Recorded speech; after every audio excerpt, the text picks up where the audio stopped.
Entre 5 et 10% des cancers du sein seraient dus à une prédisposition génétique majeure. Les plus importantes sont celles touchant les gènes BRCA1 et BRCA2. Pour ces femmes, le dépistage par mammographie n'est pas forcément suffisant. Près de 80% des cancers localement avancés, chez des femmes se faisant dépister régulièrement, étaient diagnostiqués dans la période de l'intervalle entre deux dépistages et donc montraient la prise en défaut de la mammographie. Chez ces femmes-là, plusieurs études ont montré que c'était l'imagerie par résonance magnétique nucléaire, donc l'IRM, qui était l'examen le plus performant à cause souvent du jeune âge et de la densité mammaire. Pour ces femmes, la chimioprévention permet de réduire la densité mammaire et donc le risque de cancer du sein.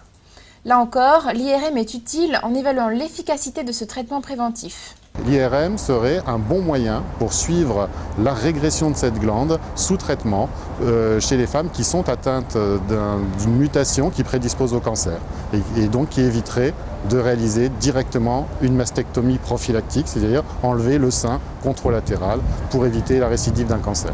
Chez ces femmes, l'ablation préventive de l'autre sein est largement pratiquée aux États-Unis. La célèbre actrice Christina Applegate avait eu recours à cette solution radicale, une décision qu'elle avait expliquée sur la chaîne américaine ABC.